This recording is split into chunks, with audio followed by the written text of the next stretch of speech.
Oke, tadi ya. Oke, luar biasa ya teman-teman narasumber kita. Mungkin teman-teman juga nggak sabar banget nih dapat materi dari kakak kita. Nah, mungkin aku disclaimer lagi untuk tema dari Coaching Delegates pertama kita itu ada brainstorming ide dan penyusunan draft pidato konferensi internasional. Nah, mungkin tanpa panjang lebar, mungkin kita bisa langsung diskusi dan mendengarkan materi dari Kak Kea. Mungkin waktu dan tempat dipersilahkan, Bang.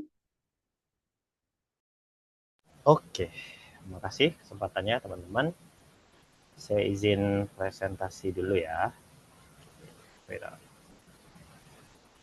Saya punya slide yang akan jadi rujukan kita pada kesempatan kali ini. Saya present dulu.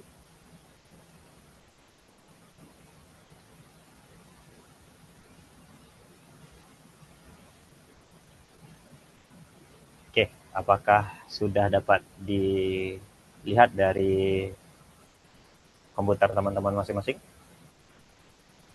Sudah, Bang. Alright, so pada kesempatan kali ini kita akan bahas tentang kepenulisan pidato atau speech. Kita tahu speech adalah hal yang teman-teman butuhkan untuk konferensi teman-teman. Dan saya sudah lakukan survei untuk audiens kemarin. Berdasarkan survei yang kita lakukan, sebetulnya kita kebanyakan sudah punya pengalaman public speaking, tapi masih punya minim pengalaman untuk menulis pidato. Dan saya juga sudah konfirmasi ke panitia kemarin, format pidato teman-teman lebih ke arah pidato panel ya kalau saya boleh bilang, bukan sebagai presentasi. Karena waktu saya di ASEAN Next 2019, saya jadi salah satu pembicara di situ, mereka lebih minta presentasi ketimbang speech seperti MUN. Nah, regardless the format, menurut saya konsepnya masih sama. Kita menyampaikan ide dalam bentuk verbal dan kita harus menuliskannya terlebih dahulu agar strukturnya sangat mudah untuk diikuti, ya kan? Nah, itulah yang akan kita bahas pada webinar kali ini. Sebetulnya speech 101 ini tidak sebetulnya one on one banget ya, tapi lebih ke mini 101. Oke. Apa yang bisa teman-teman ekspektasikan lewat webinar ini? Pertama, teman-teman akan belajar secara umum struktur apa saja yang bisa teman-teman ikuti untuk menuliskan pidato yang baik dan benar. Yang kedua, teman-teman juga bisa mengekspektasikan saya memberikan framework atau langkah kerja untuk teman-teman ikuti agar teman-teman bisa mengedit lebih rapi lagi draft speech teman-teman dengan kolaborasi AI. Dan yang ketiga nanti teknik menyampaikan speech-nya atau delivery teknik. Nah, kita breakdown ke dalam tiga berarti sebagaimana yang saya jelaskan tadi. Pertama kita akan bahas structure, bagaimana teman-teman mengerti struktur dan cara membuat pidato yang engaging atau interaktif.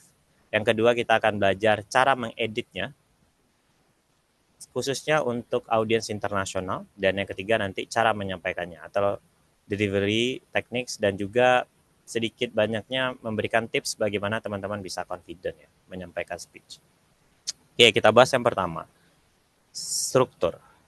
Secara umum struktur di semua jenis speech, baik di debate, MUN, ataupun presentasi, selalu terdiri dari tiga badan ini. Pertama, ada yang kita sebut introduction. Yang kedua, ada body atau main idea, atau ada juga yang nyebut tubuh dari speech teman-teman. Dan yang ketiga ada conclusion atau penutup ya. Jadi ada pendahuluan, isi, dan juga penutup. Secara umum saya pikir makalah juga menggunakan struktur yang sama.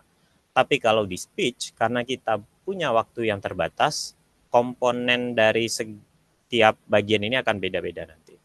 Nah, kita akan bahas aspek-aspeknya satu persatu, seperti hook untuk introduction, juga purpose, dan juga building connections atau membangun relasi dengan audiens yang mendengar di awal teman-teman menyampaikan speech. Yang kedua, gimana menstrukturkan isi dari pidato teman-teman, logical flow, supporting points, storytelling, teknik, dan seterusnya. Dan yang ketiga ada cara menutupnya lewat memorable closing, dan call to action. Nah, kita breakdown satu-satu lagi. Di pendahuluan, saya selalu sarankan teman-teman untuk memulainya dengan hook statement ya. Hook, ada yang pernah dengar apa itu hook? Mungkin teman-teman yang pernah bikin konten tahu hook itu apa? Apa itu hook? Hook. Boleh di-unmute aja, teman-teman? Ada yang tahu? Mungkin di chat box kalau agak kurang kondusif ini lingkungannya. Apa itu hook?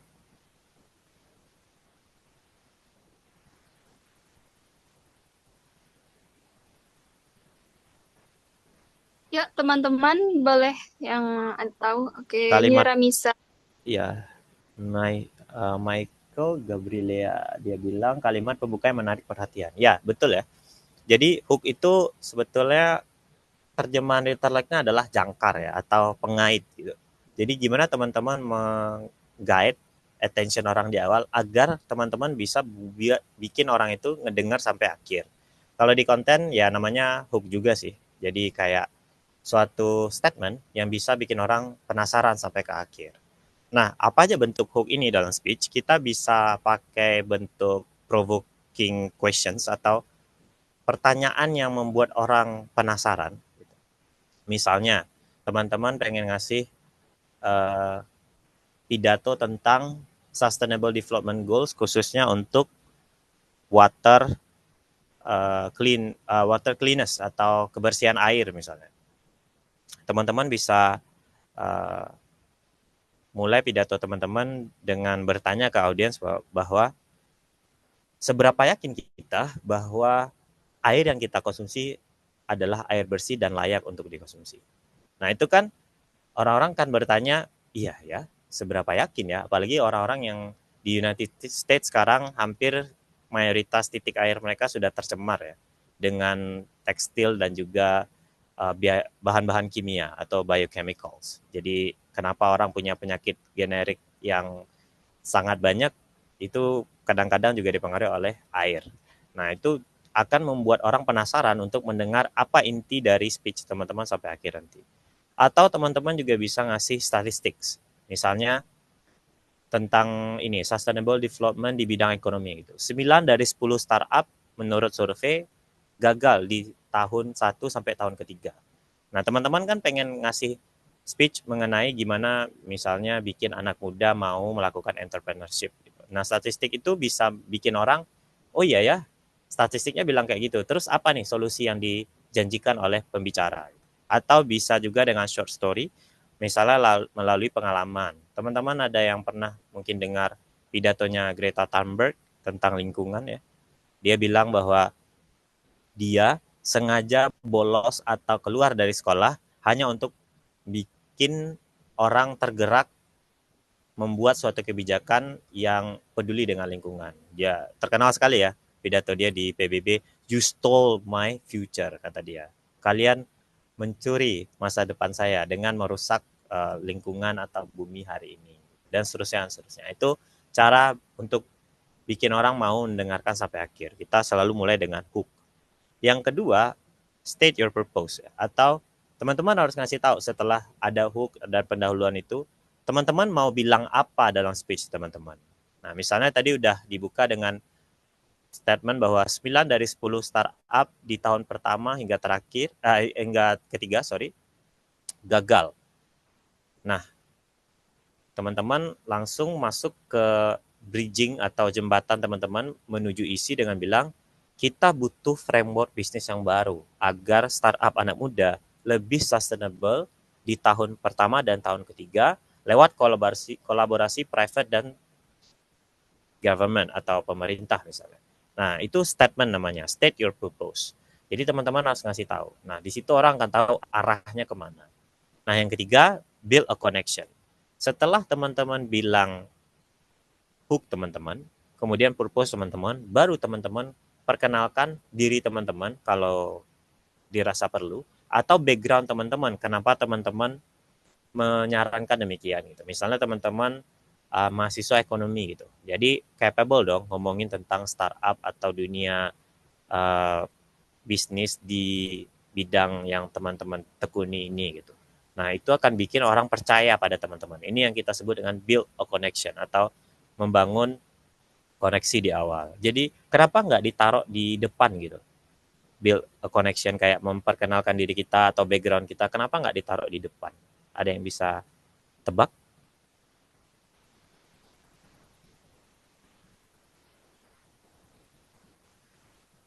Siapa saja? Bisa unmute atau chatbox.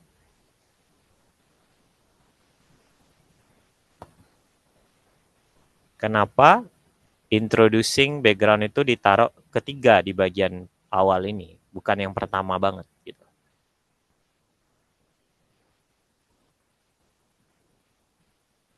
Ini teman-teman nggak lewat sahurnya kan ya? Karena orang ingin tahu tentang solusi dan ide kita dulu, baru orangnya. Makanya perlu hook buat menarik perhatian. Ya, betul. Sebetulnya simpelnya kalau saya ingin frasekan ulang katanya Will dan Kamil ini, saya akan bilang, nobody cares about you guys. Orang-orang nggak peduli tentang kita sebetulnya. Orang-orang peduli tentang apa yang kita tawarkan untuk orang itu. So, kita akan taruh itu di ketiga, biar orang-orang tahu dulu kita mau nawarin apa, baru orang tertarik. Jadi, prioritaskan untuk memberi orang terlebih dahulu, baru orang kita ajak untuk kenal kita. Oke. Nah, itu pembukaan. Kemudian kita masuk ke isi sekarang. Gimana sih cara kita menstrukturkan isi pidato kita? Sebenarnya secara umum saya pikir agak sama dengan cara kita menyusun presentasi waktu di kelas. Saya selalu pakai rule of three ya. Jadi kalau teman-teman pernah mempelajari cara presentasinya Steve Jobs, dia akan selalu mengkotakkan presentasi ke dalam 3 bagian. Nah, menurut dia, 3 bagian ini atau rule of three ini sangat efektif untuk orang bisa mengingat semua poin yang kita sampaikan. Orang akan cenderung mengingat 3 hal. Lebih daripada itu orang akan lupa. Nah, jadi itu yang selalu saya ikuti rule of three. Dan biasanya ini works ya. Dan selalu mulai dari yang lebih gampang sampai yang lebih susah. Jadi teman-teman harus takar tuh mana poin saya yang agak gampang dipahami dan ini harus dipahami dulu untuk bisa maju ke poin berikutnya. Jadi limit ke 3 poin saja dan susun secara logis gitu. Pertama, kedua, dan ketiga. Dan yang kedua, selalu support argumen teman-teman dengan evidence ya atau bukti gitu. Teman-teman bilang startup kita sedang lesu mungkin. Kenapa? Ya karena mungkin investor menarik dananya semenjak ada kasus e-fishery kemarin gitu. Ada frauds di salah satu startup Indonesia yang berhasil jadi unicorns gitu. Nah, kalau teman-teman pengen bilang startup kita lesu belakangan, ya teman-teman harus punya datanya. Berapa banyak investor atau berapa banyak dana asing atau foreign direct investment yang turun setelah adanya kasus fraud ditemukan versus sebelum kasus fraud ditemukan.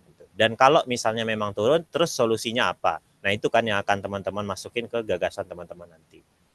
Nah, itu harus dibangun berdasarkan evidence ini atau solusi-solusi yang teman-teman ajukan ini harus ada buktinya atau landasannya kenapa solusinya demikian. Dan yang ketiga, dari satu solusi ke solusi lain selalu kaitkan dengan kalimat penghubung ya. Misalnya kalau dalam bahasa Inggris kita pakai furthermore atau in addition atau in response to that atau ada lagi secondly atau firstly, secondly, thirdly kayak gitu. Jadi orang-orang tahu bahwa oh kita udah masuk ide kedua sekarang, oh kita udah masuk solusi ketiga sekarang, dan seterusnya, seterusnya. Oke. Dan yang terakhir untuk conclusion atau penutup, teman-teman bisa menutupnya dengan summarize atau menyimpulkan dari awal sampai akhir. Dan simpulnya jangan panjang-panjang, kayak biasanya pembicara baru untuk menyimpulkan kadang-kadang dia juga menyampaikan ulang, jangan seperti itu. Jadi kalau bisa ditulis sangat serius untuk yang closing ini agar orang-orang ingat oh, oke, speech-nya tentang ini. Yang kedua, call to action atau teman-teman pengen minta orang berpartisipasi apa setelah dengar speech teman-teman ini. Dan yang paling penting untuk call to action adalah teman-teman harus kasih reasoning atau alasan yang bisa dikaitkan dari tujuan teman-teman tadi di awal, di bagian pembuka tadi, state your purpose tadi, sama kenapa teman-teman minta orang-orang melakukan action itu. Misalnya, saya bilang tadi 9 dari 10 startup di Indonesia itu gagal gitu. Sedangkan di Amerika kebanyakan berhasil. Nah, kenapa kebanyakan berhasil? Terus ada datanya bla bla bla bla. Nah, kemudian apa faktor mereka bisa berhasil? Let's say biasanya orang kan bilang mereka punya inkubator yang sangat berorientasi pada startupnya anak muda, misalnya Y Combinator atau founders.inc misalnya. Nah, kita harus punya Y Combinatornya Indonesia, gitu kan. Nah, oleh karena itu, kenapa kita harus punya? Nah, itu argumen kedua, ketiga gitu. Nah, oleh karena itu, saya mendorong kita semua untuk berpartisipasi di Y Combinator Indonesia dan investasikan masa depan Indonesia sekarang. Misalnya kayak gitu. Nah, itu namanya call to action. Kita minta orang untuk melakukan sesuatu setelah dengar speech kita. Tapi juga harus dikorelasikan dengan tujuan kita di awal tadi. Misalnya kita pengen bangun Indonesia, atau kita pengen memperbaiki citra Indonesia di bidang startup dan seterusnya. Dan yang ketiga, memorable closing statement. Nah, ini sering dipakai untuk pidato-pidato yang sifatnya motivasional atau motivasi-motivasi. Yang paling sering saya pakai adalah jargon ataupun quotes. Nah, teman-teman juga bisa nyari quotes atau teman-teman juga sangat direkomendasikan untuk bikin quotes teman-teman sendiri. Yang sekiranya itu memang jadi moto hidup teman-teman. Salah gitu. Kalau di hubungan internasional UNAN dulu, kenapa kita sering punya inovasi-inovasi? Karena jargon kita adalah crafting alternative for better future. Jadi kita nggak pengen jadi kayak Unpad, kita nggak pengen jadi kayak UI. Mereka udah besar dengan brandnya mereka sendiri. Kita cuma pengen jadi alternatif, tapi justru alternatif itu yang bikin masa depan lebih baik.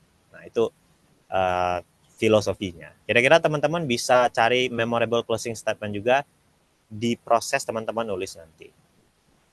Oke, itu kalau kita bicara tentang gimana awal kita nulis. Sekarang gimana cara kita nge-edit draft kita ya yang udah kita tulis. Menurut saya ada beberapa saran yang teman-teman bisa ikuti, tapi saya cuma pengen kasih 2 items untuk bagian ini ya. Pertama prinsip, yang kedua framework. Kalau teman-teman belum tahu bedanya apa, prinsip itu adalah nilai yang harus teman-teman anut. Sedangkan framework adalah tahapan-tahapan yang bisa teman-teman ikuti. Oke? Orang sekarang lagi anyar sekali ya membicarakan AI gitu. Tapi banyak orang yang nggak tahu cara memposisikan AI menurut saya. So, saya harus tawarkan prinsip ini agar teman-teman bisa pertimbangkan untuk teman-teman ikuti ya di semua bidang yang teman-teman pakai AI. Pertama, jangan pernah berpikir bahwa oke, manusia akan digantikan oleh AI atau kita akan bisa menggantikan orang dengan AI. Sampai sekarang AI itu sebenarnya cuma term atau cuma istilah ya. Gak ada sebetulnya kecerdasan buatan itu. Kita hanya membentuk sejauh ini yang namanya machine learning outcome ya, atau semacam mesin yang bisa mencari pola-pola. Makanya di dunia AI sekarang, misalnya di OpenAI ataupun di DeepSeek dan seterusnya, satu hal yang menjadi kendala kalau teman-teman pengen tahu apa kelemahan AI adalah sesuatu yang kita sebut hallucination ya. Jadi AI-nya berhalusinasi. Jadi halu tuh jawabannya. Nah, kenapa AI bisa ngasih jawaban halu atau ngarang gitu? Kalau misalnya kita tanya tentang Tesla, saham Tesla kenapa bisa naik, tiba-tiba nanti ada angka-angka yang dia aja nggak tahu dari mana angka itu dia dapat. Gitu. Nah, itu namanya hallucination. Nah, kenapa bisa ada halu? Karena sebetulnya AI itu hanya mencari pola-pola yang masuk gitu. Oke, kayaknya jawaban di sini masuk nih. Dan dari mana dia tahu jawaban itu masuk atau enggak? Ya dari kombinasi dari satu artikel ke artikel lain, artikel ini dibandingin sama ini dan seterusnya, seterusnya. Ada pola terus diikutin gitu. Tapi dia nggak benar-benar sadar sebetulnya pola yang dia ikuti itu apa gitu. Sama kayak kamu ngomong sama anak bayinya ngomong sesuatu misalnya papa, tapi kan nggak berarti dia ngerti makna papa itu. Dia cuma ngulang aja yang kamu bilang papa, dia bilang juga papa. Nah artinya AI itu nggak akan pernah sesempurna yang kita bayangkan sejauh ini ya. So, kita nggak akan mungkin membayangkan untuk tahap sekarang AI gantiin manusia gitu. Jadi kalau teman-teman membayangkan, udahlah bikin speech draft doang, kasih aja ke AI, itu pasti jelek. Karena dia akan coba bikin speech berdasarkan speech orang yang udah pernah orang bikin dan mungkin referensinya udah 10 tahun yang ke belakang. Ya kan? Andaikan pun speech-nya terkesan bagus, itu mungkin selera teman-teman yang jelek. Orang yang biasa nulis speech mungkin bagi dia itu kenapa begini gitu. Tapi AI tetap bisa membantu kita untuk mempersingkat prosesnya. Jadi siapapun yang nge-replace human dengan AI itu pasti hasilnya jelek atau enggak average ya, biasa aja gitu. Kamu cuma jadi kerumunan gitu. Tapi kalau teman-teman memanfaatkan AI dan memodifikasinya dengan sentuhan manusia, teman-teman akan jadi talent super di era ini. So prinsipnya selalu awali dengan human idea atau ide teman-teman, kemudian konsultasikan dengan AI, apa yang AI bisa edit atau tambahkan atau kurangi dan seterusnya. Kemudian teman-teman finishing lagi dengan sentuhan manusia teman-teman. Jadi human, AI, human. AI harus selalu ada di tengah. Kalau enggak teman-teman cuma bikin karya yang template ya, karya yang kerumunan gitu, enggak ada spesialnya. Nah itu prinsipnya. Sekarang langkah-langkahnya gimana ngikutin prinsip itu? Ya pertama, teman-teman harus draft outline teman-teman berdasarkan pikiran teman-teman sendiri. Ya draftnya gimana? Ya pakai struktur yang kita bahas tadi. Yang kedua, teman-teman tanya AI untuk mencari statistik-statistik atau angka-angka yang bisa mendukung outline teman-teman. Nah, jadi AI di sini perannya cuma finding resources ya, atau finding facts atau statistics gitu. Nah, itu akan mempersingkat waktu teman-teman untuk ngedraft ulang draft awal atau kasar tadi. Yang ketiga, baru teman-teman masukin data-data yang AI tadi cari dan mengkalibrasikan atau menyelaraskan draft teman-teman untuk bisa jadi draft pertama atau draft awal. Oke. Terus kita balik lagi ke human, kita balik lagi ke review manusia. Caranya gimana? Minta mentor teman-teman atau temennya teman-teman untuk nge-review gitu. Kalau dia dengar speech ini, kira-kira dia tergugah nggak? Kira-kira menurut dia bagus nggak? Nah, pasti nanti ada beberapa input, menurut gue ini kurang, menurut gue ini nggak pas, bla bla segala macam. Tanya lagi AI, kira-kira kalau ada input seperti ini, solusinya apa? Gitu. Nah, di AI nanti akan dikasih solusinya, kenapa nggak kita bikin strukturnya begini, gini, gini, gini. Nah, terakhir nanti baru teman-teman finishing berdasarkan idealisme teman-teman. Nah, ini penting teman-teman, makanya saya tebalkan huruf own di situ. Finishing with your own idealism. Kalau teman-teman cuma dengerin AI, kalau teman-teman cuma ngedengerin mentor teman-teman, maka speech itu adalah kesannya dari mereka. Maksudnya vibes-nya atau nuansanya itu pasti nuansa mereka. Dan sangat sulit untuk membawakan sebuah speech yang nuansanya bukan diri kita sendiri. Kayak bawain lagu tapi lagunya cocok di nada orang gitu. Jadi penting untuk selalu menyesuaikan dengan idealisme kita agar gampang bagi kita menyampaikannya. Alright? Sejauh ini ada pertanyaan? Aman? So far so good? Aman. Udah burn out belum? Aman. Aman. Oke, sip. Ini Oke, ada kita yang raise hand, Kak. Gimana? Ini ada yang raise hand. Oke, ada yang raise hand. Oke, ada pertanyaan? Ya Kak, aku mau nanya sedikit sih soal yang tadi bagian yang kedua ya, soal tailor atau editing. Dengan tadi Kakak mention soal ini ya yang frameworknya gitu, tentang gimana caranya mengedit sebuah konten. Yang mana memang beberapa waktu belakang ini banyak dari yang saya lakukan ini belum belum serinci yang framework yang dibuat sama Kakak ini. Dan ya itu yang di konten-konten yang ada di saya, di Instagram saya sendiri. Cuman satu hal yang mungkin saya agak penasaran adalah soal ininya sih Kak, yang ask your mentors to review gitu. Karena eh, apa ya, mungkin saat ini yang sering saya lakukan adalah secara otodidak, belum yang belum yang benar-benar nge-coach, benar-benar nge-mentor oleh orang-orang tertentu. Nah, kalau menurut Kakak sendiri, baiknya gimana sih kita dalam menentukan mentor gitu, dan gimana caranya untuk kita bisa meminta bantuan mereka mereview hasil ide kita? Oke. Uh, sebenarnya pertanyaannya adalah gimana cara nemuin mentor ya, atau cara bikin orang mau jadi mentor kita gitu. Menurutku gampang sih. Kalau kata Steve Jobs, semua sources itu udah tersedia. Kebanyakan orang tidak mau minta aja gitu. Jadi ada berbagai cara. Pertama, lihat lingkungan sekitar kamu, mungkin kamu di organisasi mana gitu, siapa yang jago nulis, minta dia jadi mentor. Atau ya nggak selalu harus official sih, kayak kamu minta dia jadi mentor, bang mau nggak jadi mentor saya, nggak harus kayak gitu, tapi bawa aja draft kamu, bilang aku nulis ini nih gitu, coba baca dan kasih tahu menurut kamu gimana gitu. Nah sesimpel itu. Atau teman kita sendiri gitu, hanya karena dia teman bukan berarti dia nggak tahu apa-apa kan tentang speech gitu.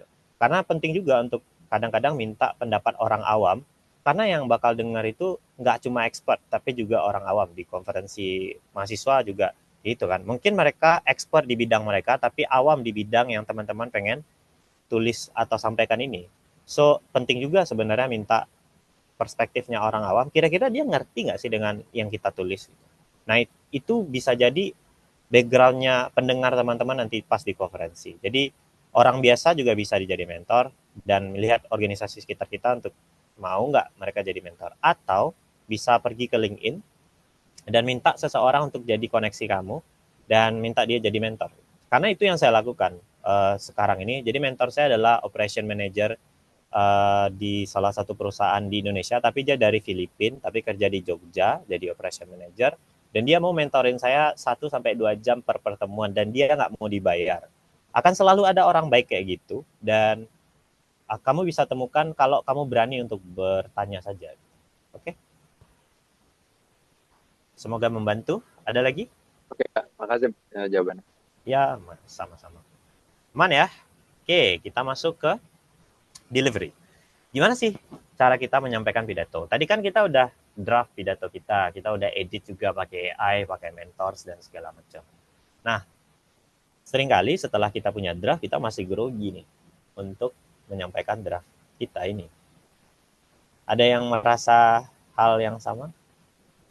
Karena 80% dari kita di survei yang kemarin itu udah pernah ngasih suatu performance public speaking gitu. Jadi mereka udah punya pengalaman public speaking, tapi mungkin nggak punya pengalaman di konferensi internasional atau bikin speech semacam ini. Jadi mungkin itu faktor yang bikin mereka nervous atau masih grogi.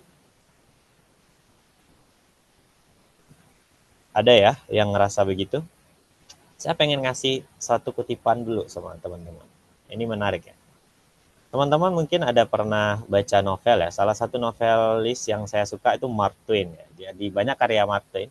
Tapi salah satu yang terkenal adalah ini buku catatan Adam dan Hawa, itu yang saya baca. Katanya Mark Twain selaku orang yang sering melakukan public speaking juga, dia bilang there are only two types of speaker in the world.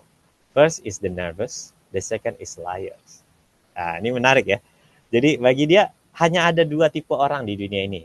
Pertama orang yang nervous, yang kedua orang yang pembohong. Jadi kalau kamu analisa, mungkin si Martin lagi ngomongin mayoritas politisi hari ini. Kalau kamu perhatikan politisi itu sangat-sangat confident, sangat-sangat percaya diri menyampaikan pidatonya, itu seolah-olah kalau kita dengar dia pidato, dunia ini akan berubah jauh lebih baik gitu. Ya kan? Tapi begitu dia naik, ternyata dia korupsi 200 sekian triliun misalnya. Ya kan? Nah, kalau orang nervous, percayalah teman-teman, orang nervous itu berarti orang yang biasanya jujur. Kenapa? Karena dia ngerasa takutnya nanti gue over promise nih. Takutnya gue nanti ngasih janji-janji yang berlebihan gitu. Karena orangnya jujur gitu. Tapi kalau orangnya terlalu overconfident, biasanya semua yang dia bilang tuh sebenarnya dia juga nggak yakin, tapi dia bohong aja. Nah itu maksudnya Mark Twain. Artinya kalau teman-teman merasa nervous, ya teman-teman harus berbangga diri. Setidaknya teman-teman bukan pembohong ya. Teman-teman adalah orang jujur. Iya, jadi nggak apa-apa nervous, it's fine. Nah tapi kalau kita harus kalah dengan orang-orang yang bohong hanya karena mereka nggak nervous, nah itu baru jadi persoalan. Nah, maka dari itu pertanyaannya gimana cara untuk menyikapi nervous. Bukan menghilangkan nervous, karena nervous itu biasa aja dan nggak ada masalah sebetulnya. Tapi mensiasati nervous ini agar nggak mengacaukan performance kita pada saat ngasih speech. Jadi ada 3 tahap sebetulnya. Pertama, breathing and visualization. Setiap kali saya nervous, saya selalu membayangkan proses saya ngasih speech itu atau presentasi ini misalnya. Saya selalu di depan cermin membayangkan apa yang akan saya sampaikan atau yang saya obrolin nanti. Jadi itu namanya visualization. Dan kalau teman-teman masih nervous 90 menit sebelum acara dan seterusnya, ambil nafas yang agak panjang biar teman-teman merasakan kembali bahwa oh iya ya, belum mulai ternyata gitu. Yang kedua, kalau masih ragu jangan lupa praktis dan prepare. Nah, ada kemarin yang tanya, kalau misalnya saya tiba-tiba blank, nah, ya kan, tiba-tiba blank, tapi ya udah ada di panggung nih, kan nggak mungkin di cancel ya. Gimana caranya? Salah satu teknik yang orang-orang awam atau baru-baru coba speech lakukan ketika mereka ingin mensiasati blank out, kita nyebutnya blank out ya, adalah bikin flashcard ya. Misalnya kamu kan pengen nyampein 3 poin. Kamu bikin kartu-kartu kecil dan kamu simpan di saku kamu. Kalau kamu blank out. Terus gimana mensiasatinya biar orang nggak terlalu mengetahui atau nggak kelihatan banget kamu nervous. Kamu bisa bilang, misalnya kamu nervous di titik mana nih? Misalnya kamu nervous di titik mau masuk ke isinya gitu. Kamu bisa bikin bridging atau jembatan statement seperti, nah yang akan saya sampaikan adalah sesuatu yang penting dan hal-hal ini akan mempengaruhi pembangunan berkelanjutan 10 tahun yang akan datang. Dan karena penting, saya tuliskan di kertas ini gitu. Atau karena sangat penting, saya menuliskannya sedari saya di rumah, misalnya kayak gitu. Jadi ada banyak beberapa public figure yang melakukan teknik itu. Saya lupa siapa saja, tapi ya ada beberapa speech yang saya lihat mereka bilang kayak saya sudah persiapkan bahkan dari rumah, terus baru ngeluarin kertas. Kebayang ya, beberapa speaker melakukan teknik kayak gitu. Nah, jadi teman-teman juga bisa mensiasatinya demikian ya. Prepare dan juga practice. Yang ketiga, reframe anxiety as excitement. Saya nggak tahu persis, tapi kalau dulu saya kompetisi di National University Debating Championship, kalau teman-teman pernah ikut, NUDC namanya. Setiap kali round saya selalu merasa ada semacam adrenalin yang naik ya. Teman-teman pernah merasa demikian nggak? Ada kayak adrenalin gitu di perut kita, kayak teman-teman mau naik roller coaster. Itu nggak cuma debate aja sih, di setiap penampilan saya merasakan yang begitu. Nah, teman-teman harus mulai melihat rasa semacam itu, bukan anxiety, tapi excitement. Karena begitu teman-teman kerja kayak saya, kerja di corporate sekarang, nyaris nggak pernah ngerasakan keseruan semacam itu lagi. Jadi itu hal yang malah saya rindukan untuk sekarang. Saya bisa merasakan adrenalin itu lagi. Jadi teman-teman bisa menghadapi nervousness atau groginya teman-teman dengan melihat bahwa rasa-rasa grogi itu atau anxiety semacam itu adalah sesuatu yang seru sebetulnya. Oke? Nah, ini adalah persoalan mindset memang, tapi cobalah latih mindset yang demikian. Yang kedua, tentang body language. Kalau kita udah berhasil calm atau tenang, nah sekarang gimana memaksimalkan penyampaian pidato kita dengan body language, mungkin tangan atau vocal techniques tertentu dan seterusnya. Nah, pertama-tama jangan lupa maintain eye contact. Kalau di webinar kali ini ya paling yang bisa saya lakukan adalah ngelihat kamera saya. Walaupun nggak semua orang bisa ngelihat saya langsung. Tapi kalau teman-teman nyampein pidato yang langsung, teman-teman harus maintain eye contact. Tapi Bang, kalau kita nyampein pidato akan selalu ada orang yang tampangnya sinis gitu. Tampaknya tuh nggak friendly gitu. Kita malah jadi males atau grogi malah ngelihat orang itu. Ya teman-teman bisa fokuskan untuk ngelihat orang yang suportif gitu. Kan ada tuh kayak misalnya di webinar ini salah satu audiens yang suportif menurut saya Nindi Natasha. Ya kan dia mendengar dengan sangat seksama dari tadi nih saya perhatiin. Ya udah saya lihat dia sama Wildan juga karena dia fokus ngedengar dari tadi. Kalau ada teman-teman lihat orang lain yang rasanya tidak suportif kayak misalnya dia mengerinyitkan jidatnya kayak gini gitu. Nah itu kan kita jadi nggak confident lihat orang kayak gini. Alihkan pandangan ke orang yang bikin kita confident. Oke? Dan yang kedua, use natural gesture. Jangan hanya karena pengen memanfaatkan tangan ya kan, kemudian tangannya kemana-mana tuh. Nah jadi orang malah, ini tangan bisa diem nggak? Orang mungkin gergetan juga lihat teman-teman pakai gestur yang semacam itu. Jadi nggak usah terlalu terbebani dengan gestur ini, natural aja, alami aja. Kalau rasanya poin itu nggak perlu ditekankan dengan penggunaan gestur tangan, ya udah diem aja gitu. Nanti pada saat poin-poin tertentu baru kita pakai tangan. Yang ketiga, vary tone and pacing. Bedakan tone teman-teman untuk menekankan poin tertentu dengan poin yang biasa aja. Kalau teman-teman perhatikan cara saya menyampaikan presentasi dari tadi, ada beberapa kalimat yang saya sampaikan dengan cepat. Misalnya ini saat sekarang nih kalimat saya cepat kan. Tapi ada beberapa kalimat yang saya sampaikan, saya tekankan kata per katanya. Ya kan? Karena itu membuat orang, oh berarti ini poin penting. Ketika kita agak pelan, orang juga mengikutinya dengan seksama. Jadi variasikan atau bisa dikasih stabilo di beberapa kalimat di draft teman-teman. Oke ini penting, tolong jangan cepet-cepet. Gitu. Takutnya ini malah overlook ya, malah kelewat nanti. Orang nggak perhatian ke sana, malah ke yang lain gitu. Oke. Dan yang ketiga, jangan lupa di Malaysia orang selalu concern dengan yang namanya waktu. Kalau di Indonesia mungkin kita oke lah lewat 5 menit nggak apa-apa. Di Malaysia, well, time is money for them. Jadi datang ke tempat kerja harus on time, mulai pidato juga harus on time, dan mengakhiri pidato juga harus on time. So, bikin alokasi time atau waktu yang sangat tegas, bagian pembuka berapa menit, isi berapa menit, penutup berapa menit, dan praktislah atau berlatihlah untuk menyesuaikan alokasi waktu ini pada saat teman-teman masih di Indonesia. Dan terakhir, kalau misalnya pada saat teman-teman menyampaikan, teman-teman agak kelewat di pembukaan, ya teman-teman harus potong yang bagian isi, tapi tanpa mengurangi substansinya dan juga penutup. Jadi improvisasi penting, tapi lakukan improvisasi kalau dibutuhkan saja. Ya, makanya yang ketiga ini adjust smoothly if needed. Kalau nggak needed, kalau nggak dibutuhin, nggak usah.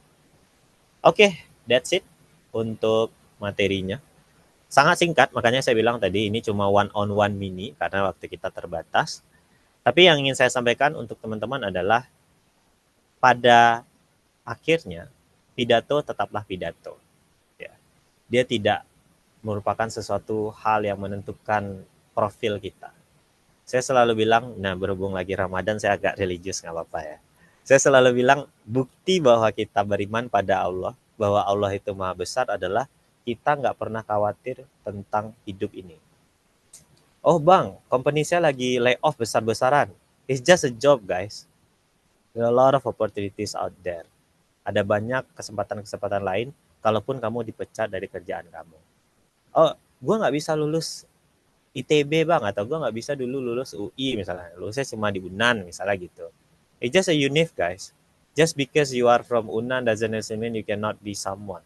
Ada banyak juga orang yang dari lulusan institusi yang besar-besar ya dikalahkan sama orang-orang yang institusi yang biasa aja. Ya itulah hidup kadang, ya kan? Atau kamu kehilangan pacar misalnya, atau kamu baru putus gitu. A lot of people out there yang mungkin kamu belum ketemu, yang mungkin jauh lebih baik. It's just a person, you can always find somebody else. Oke, sama begitu juga dengan speech. It's just a speech guys. Don't take it so big. Don't be so nervous. Kita punya Allah yang maha besar. Jadi kalau kita beriman pada Allah yang maha besar, salah satu buktinya adalah kita selalu melihat hal-hal atau tantangan dalam hidup, termasuk nyampein pidato ini sebagai sesuatu hal yang kecil. So, relax, it's just a speech. Okay, thank you very much for your attention. Jangan lupa practice ya. Jangan sekedar berhenti di webinar ini, karena webinar ini hanya mini webinar, nggak spesial-spesial banget. Mungkin tadi ada yang dengar dari awal sampai akhir ini, sesuatu yang teman-teman sudah dengar sebelumnya di webinar-webinar lain.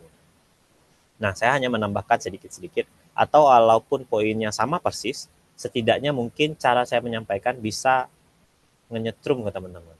Kadang-kadang kita tuh sering dengar sesuatu, tapi sesuatu tuh belum nyetrum ke kita. Nunggu momen dulu baru nyetrum. Nah, semoga webinar singkat ini bisa memberikan setidaknya efek nyetrum sedikit itu, agar teman-teman tahu cara menulis speech-nya, cara mengedit speech-nya, dan cara untuk menyampaikan speech-nya. Oke, wabillahi taufik wal hidayah. Sebelum saya disalahpahami sebagai muridnya Ustadz Adi Hidayat ya, saya tutup aja. Mohon maaf atas segala kesalahan. Assalamualaikum warahmatullahi wabarakatuh. Waalaikumsalam warahmatullahi wabarakatuh. Waalaikumsalam warahmatullahi wabarakatuh. Luar biasa banget nih ya pemaparan materi dari Kak Kay. Nah, teman-teman nyimak nggak nih materinya sangat singkat, padat, dan nyetrum ya, Bang. Oke, ke sesi diskusi. Nah, dari teman-teman peserta mungkin boleh ada nih yang mau bertanya. Silahkan diangkat raise hand. Oke, Wildan. Langsung aja Wildan open mic-nya. Oke, terima kasih Kak atas kesempatannya, dan aku mau ucapin sekali lagi terima kasih kepada Kak Kay atas pemaparannya gitu, yang memang banyak insight baru yang aku dapetin di sini.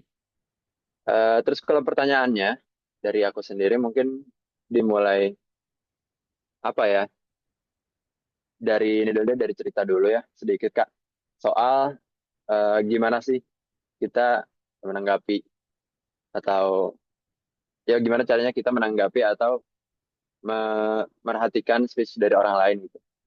Bahwasannya memang di kuliahan ini kan menjadi sebuah langkah baru ya. Bahwasannya mungkin yang tadinya SMA itu jarang ada presentasi dan sebagainya, di kuliah ini memang sangat didorong buat kita sebagai mahasiswa mampu untuk menyampaikan sesuatu dengan baik gitu. Dan juga tentu nggak cuma disampaikan, tapi harus siap menerima feedback secara kritis. Nah, di situ kadang aku masih sedikit suka bermasalah gitu Kak. Ketika antara aku yang sedang maju di depan terus dikritisi oleh orang lain, ataupun ketika aku sedang duduk mencoba untuk memahami atau mempersiapkan apa sih sebenarnya yang coba disampaikan sama temanku ini di depan. Jadi poin utamanya adalah, kalau tadi kakak menjelaskan tentang bagaimana mendeliver speech dengan baik, yang aku ingin coba tanyakan adalah gimana sih cara kita untuk bisa menilai dan juga menangkap poin-poin, termasuk juga gimana caranya kita mengkritisi atau bisa mengajukan pertanyaan kembali kepada delivery speech dari orang lain. Mungkin itu sih Kak. Oke, terima kasih Wildan. Mungkin kita sistemnya tanya jawab aja ya, langsung dijawab oleh narasumbernya. Nah, mungkin boleh Kak Kay langsung direspon aja Kak. Oke, sip. Mungkin intinya pertanyaannya adalah tentang gimana cara kita mampu memahami presentasi orang lain atau speech orang lain, dan gimana cara kita mengkritisi speech orang lain. Pertama, untuk bisa memahami, kamu harus menyimak tentu saja. Dan yang kedua adalah bikin notes yang bahasanya udah kamu tulis ulang. Jadi abang selalu, dulu saya sering jadi juri ya di kompetisi debat, baik tingkat SMA ataupun universitas. Nah, bayangkan kamu jadi juri, kamu harus menentukan siapa yang menang dari dua perdebatan ini misalnya. Misalnya tim pro sama tim kontra. Itu kamu kan nggak cuma sekedar milih, oke yang menang ini gitu. Kamu harus juga mampu menjelaskan kenapa yang ini menang, kenapa yang ini kalah. Nah, untuk bisa menentukan itu, pertama-tama semua juri pasti punya notes-nya. Dia punya catatannya. Apa yang mampu diargumentasikan oleh pihak pro, apa yang mungkin nggak mampu diargumentasikan oleh pihak kontra. Nah, dibandingin tuh, mana yang berhasil dijelasin, mana yang enggak. Nah, untuk bisa ngebandingin itu, kamu nggak bisa salin speech orang kan. Kamu harus tulis ulang speech orang itu pakai bahasa kamu. Misalnya, saya nulis, oke, tim pro pengen kebijakan ini pemerintah biar efisien naikin pajak. Argumennya naikin pajak karena sekarang katanya Sri Mulyani kita lagi defisit di bulan kedua kita. Nah, karena kita defisit, kita tarikin aja pajak. Nah, misalnya gitu. Tapi kan dia nyampainya nggak sesimpel itu pada saat dia pidato. Cuman saya untuk memahami pikiran dia, saya sampaikan ulang lewat tulisan saya yang jauh lebih sederhana. Karena sebetulnya speech itu adalah cara kita menggugah orang. Jadi banyak bunga-bunga dari kalimat ini. Nah, untuk bisa memahaminya, kamu harus kompres kalimat itu sampai dia jadi lebih sederhana lagi dan kamu dapat intinya. Nah, di situ kamu pasti paham. Oke? Begitu kamu baca lagi notes kamu, pasti kamu insya Allah paham. Yang kedua, cara mengkritisinya. Nah, kalau kita udah paham, kita gampang untuk mengkritisinya. Kenapa gampang? Karena kita tinggal bayangin aja, misalnya, oke, dia mau naikin pajak karena tadi pajaknya nggak pendapatannya udah tekor di 2 bulan pertama. Kenapa lu yang tekor, gue yang harus bayar? Kan lu yang tekor. Kenapa gue yang harus ngasih lu duit lebih gitu? Nah, itu kan kita bisa bilang kayak gitu kalau dari awal poinnya itu udah kita sederhanakan di otak kita. Terus kita bayangin kalau misalnya pemerintah akan lakuin itu ke kita gimana gitu. Nah, kita dapat tuh perspektif lawannya. Nah, mengkritisi itu kayak gitu. Kamu harus mulai dari pemahaman yang sederhana di kepala kamu dulu, terus kamu bayangin kira-kira kalau itu tuh diterapin, untung ruginya bagi gua apa. Jadi posisikan diri kamu seolah-olah kamu yang berkepentingan di topik itu. Nanti kamu akan tahu kelemahan dari pikiran setiap orang. Dan memang nggak ada sih pikiran yang normal. Pikiran yang nggak bisa dikritisi gitu. Semua pikiran normal-normal aja dan pasti ada kelemahannya kalau dia normal. Oleh karena itu, kalau misalnya kamu yang dikritisi orang, ya kamu nggak usah marah gitu. Karena kritik dari orang itu adalah bukti bahwa pikiran kamu penting. Dulu saya pernah nulis skripsi judulnya Persepsi Donald Trump keluar dari Paris Agreement. Jadi analisis kebijakan luar negeri AS untuk menentukan Amerika Serikat keluar dari Paris Agreement. Itu saya masih ingat 2 tahun setelah saya, HI 17, ada yang nulis skripsi yang membantah skripsi saya. Jadi 2 tahun angkatan di bawah saya itu ngebantah skripsi saya. Saya nggak pernah merasa khawatir atau tersinggung atau marah dia bikin skripsi yang mengcounter skripsi saya karena pertama-tama saya punya landasan yang saya cukup percaya diri untuk membuktikan di skripsi saya. Dan kedua adalah kalau skripsi kamu dibantah orang lain, yang paling penting untuk kamu garis bawahi adalah berarti pikiran kamu penting. Kalau enggak, orang cuek aja tuh. Ngapain orang membantah skripsi kamu? Karena kamu dianggap penting, maka orang pengen ngebantah. Jadi kalau orang mengkritisi kamu, kamu harus apresiasi orang tersebut karena orang tersebut menganggap pikiran kamu penting. Dan mereka peduli dengan pikiran kamu. Oke? Kalau ada jawaban, ya kamu jawab aja. Kalau menurut kamu nggak benar kritiknya, tapi kalau misalnya bagus, ya kamu ambil aja agar pikiran kamu lebih sempurna lagi atau lebih baik lagi. Mungkin itu mindset yang bisa saya tularkan. Oke, terima kasih banyak atas jawabannya, Bang Kay. Gimana Wildan? Apakah udah cukup? Lebih dari cukup, Kak. Terima kasih jawabannya, Kak. Oke, mungkin sebelumnya izin Bang Kay, ini eh, kameranya emang nggak on ya, Bang? Sorry, kepencet kayaknya. Oke. Oke, kita lanjut ya pertanyaan selanjutnya. Sebelumnya Bang Kay ada itu nggak Bang agenda setelah ini mungkin bisa kita batasi pertanyaannya. Ada. Jadi mungkin ya sesuai jadwal aja sampai 30 menit lagi ya.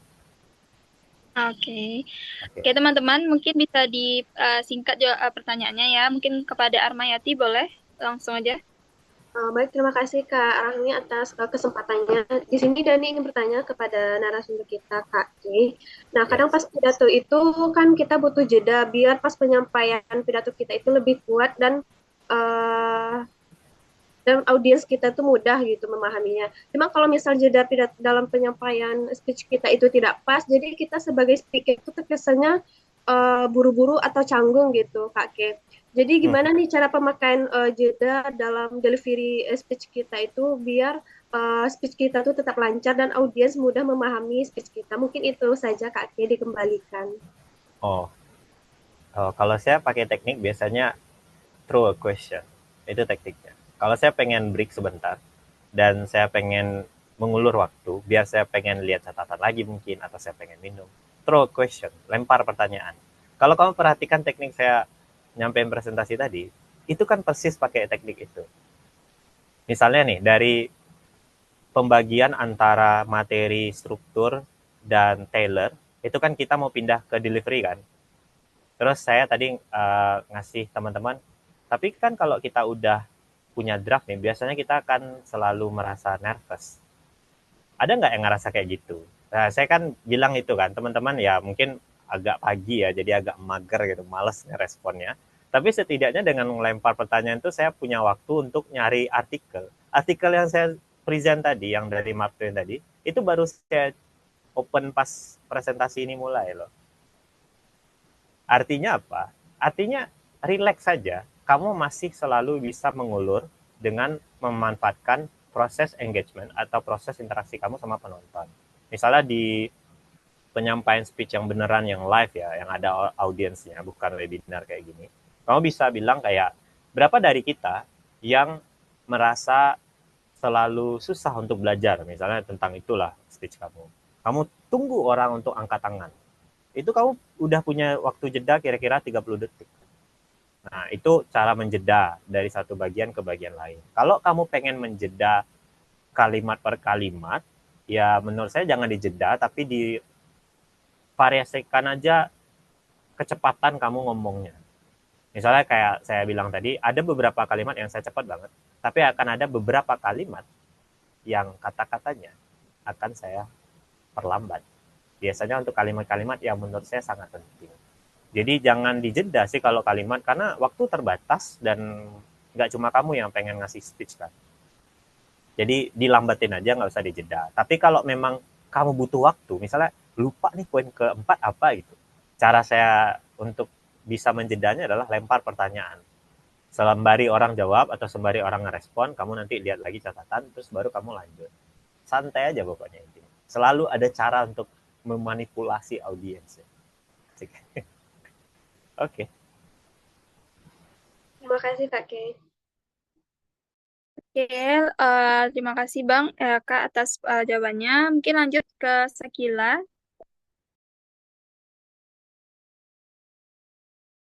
Saya ingin bertanya kepada Kakak yang telah memberikan materi yang sangat bermanfaat, mengingat di PJJ ini kan nanti ada untuk penyampaian pidato dari masing-masing delegasi, dan dipastikan kemungkinan delegasi menyampaikan ide-ide mereka dengan cara yang terbaik.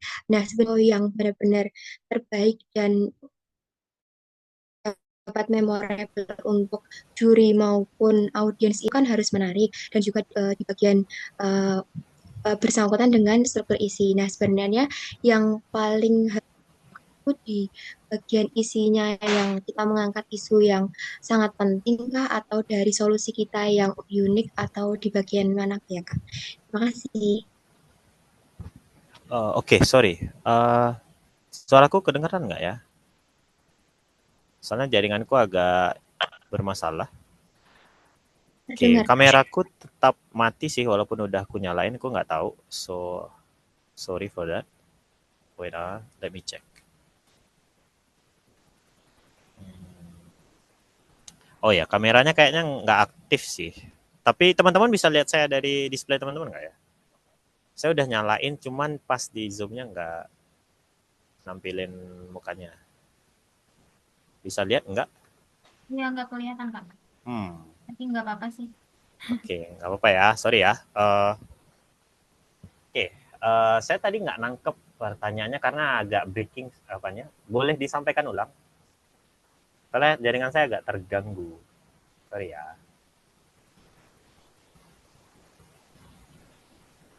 Kepada Sakila, boleh diulangi pertanyaannya Sakila? Iya Kak, apakah suara saya terdengar ya sebelumnya Kak? Oke, yang ini jelas. Jadi kan untuk PJ sendiri kan nanti akan ada sesi untuk penyampaian pidato atau speech sendiri, dan masing-masing menyampaikan ide terbaik mereka atau mengusahakan yang terbaik.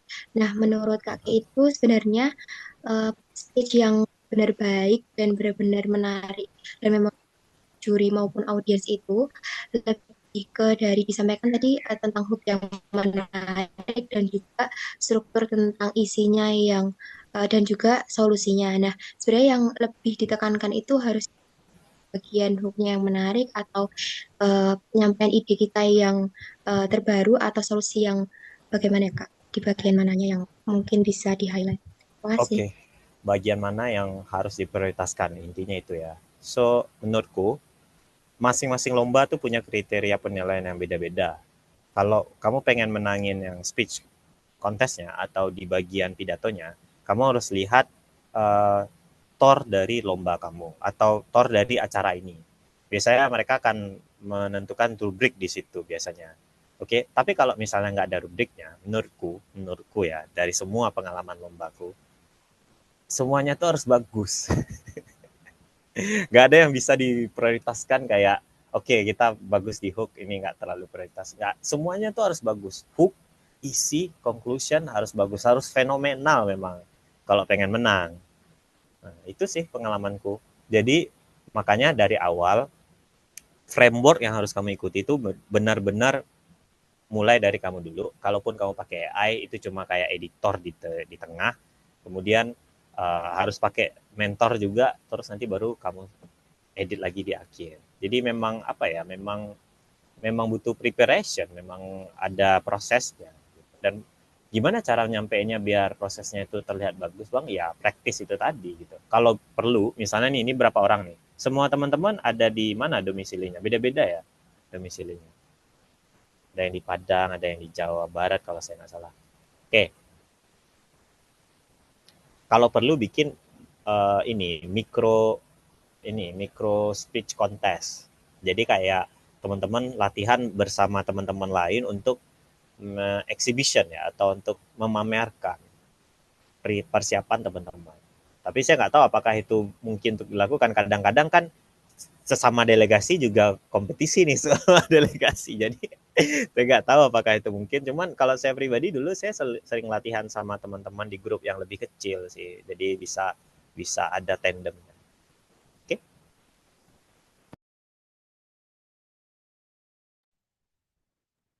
Oke, terima kasih. Gimana, Sakila? Udah pas ya jawabannya? Sudah Kak, terima kasih. Oke, pertanyaan terakhir mungkin dari Misal boleh kita kasih ya kesempatan. Mungkin bagi teman-teman yang peserta lain, nanti jika ada pertanyaan kita tampung di kolom chat aja, nanti boleh mungkin di personal chat juga sama Kak K-nya. Nah, boleh langsung Kak Misal. Oke, halo Kak Kay. Terima kasih untuk pemaparan materinya yang Halo. sangat insightful dan luar biasa. Mohon izin sebelumnya saya nggak bisa on cam karena lagi di gereja. Namun saya ingin tetap bertanya tentang body language. Jadi, seperti yang kita ketahui, body language itu penting kan Kak, saat kita sedang speech, saat kita sedang public speaking. Nah, saya penasaran karena setiap budaya itu pasti memiliki interpretasi yang berbeda terhadap suatu gestur atau bahasa tubuh. Nah, bagaimana kita sebagai orang yang akan speech gitu, kita mengatur gestur agar tetap profesional dan tidak menimbulkan salah interpretasi di budaya lain. Terima kasih, Kak. Oke. Sekarang kan konteksnya kita mau ngasih speech di teman-teman Malaysia ya. So, menurut saya, sepengetahuan saya, tidak ada sensitivitas di bagian gestur yang sangat-sangat berbeda antara masyarakat Indo dengan masyarakat Malaysia. Walaupun masyarakat Malaysia terdiri dari 3 ras, teman-teman pasti juga udah tahu, ada Indian, Chinese, sama Melayu. Ketiganya menurut saya nggak punya sensitivitas tertentu terhadap gesture ya. Jadi teman-teman bayangkan aja gesture yang sering orang pakai di pertemuan atau di TEDx misalnya, atau di presentasi di YouTube yang teman-teman lihat, ya ikuti aja itu secara umum, itu nggak akan membahayakan speech teman-teman. Karena mereka nggak punya gestur-gestur tertentu yang bikin kita sangat-sangat berbeda satu sama lain. Mungkin yang bisa saya advice adalah jangan perhatikan banyak gestur, tapi perhatikan pemilihan katanya. Karena biasanya kebanyakan dari teman-teman, karena speech-nya dalam bahasa Inggris kan ya, atau bahasa Melayu? Inggris apa Melayu? Just to make sure.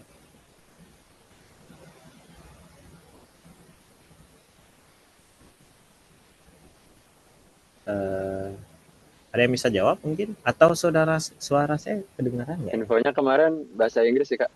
Oh, bahasa Inggris. So, berarti teman-teman nanti perhatikan pemilihan bahasa Inggris yang sangat-sangat tepat. Kalau bisa cari mentor yang memang sering nulis dan ngomong pakai bahasa Inggris. Kenapa? Karena problemnya ketika teman-teman pakai mesin untuk mentranslatekan itu selalu aneh bahasa Inggrisnya. Nah, itu aja sih yang perlu diperhatiin, jangan sampai bahasa Inggrisnya tuh bahasa Inggris translation. Walaupun AI itu cukup handal dalam mentranslationkan bahasa, saya masih berkeyakinan bahwa masih kerasa tuh hasil translation mesinnya. Jadi butuh semacam sentuhan manusia yang benar-benar paham padanan kata yang bisa bikin orang merasa oke, speech ini natural. Oh, speech ini cuma ngebacain teks yang dibacain yang ditulis sama ChatGPT, itu kerasa tuh. Apalagi teman-teman juga sendiri tidak menguasai materinya. Nah, itu kerasa itu pas teman-teman baca tuh, teman-teman nggak paham yang teman-teman baca. Itu aja sih kalau catatan dari saya. Oke. Terima kasih, Kak. Oke, terima kasih banyak Kakek atas jawabannya. Mungkin kita sebenarnya ada kuis sih Bang setelah ini, cuma nggak apa-apa ya karena Kakek ada agenda juga. Jadi kita langsung aja ke sesi penyerahan sertifikat dan akan diserahkan langsung oleh project manager yaitu Kak Nindi Natasha. Oke, silakan Kak. Mungkin boleh bantu share screen.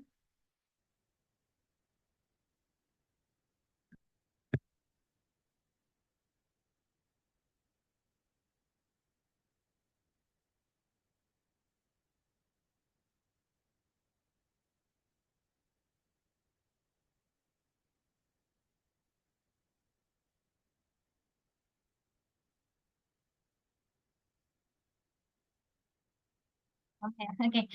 Oke, ini mungkin sedikit kenang-kenangan untuk Bang Kangen ya. Makasih banyak Bang untuk waktunya dan materinya pada pagi hari ini gitu. Mungkin ini yang bisa kami berikan ke Abang gitu ya. Semoga untuk kegiatannya lancar dan segala urusannya dimudahkan. Mungkin terima kasih, ucapan terima kasih kembali. Oke, thank you guys. Thank you for the certificate. Oke. Oke, mungkin boleh kita selanjut ke foto bersama ya teman-teman. Aduh, Kak Kay nggak bisa on cam juga ya. Oke, aku coba log out dari meeting ini, terus aku masuk lagi, oke? Oke.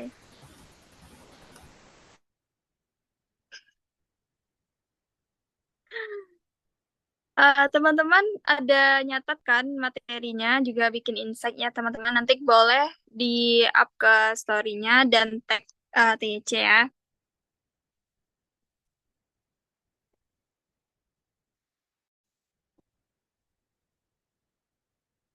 Nanti yang screenshot siapa nih? Putri, Put? Oke, boleh. Oke, nanti kalau udah join abangnya langsung aja ya Put, Pandu. Oke, ini Bang Kangennya udah join yuk teman-teman semuanya. Bisa untuk open kamera teman-teman. Yuha, misal karena ada lagi di gereja ya. Ini Komang, Nadia sama Ica. Gimana?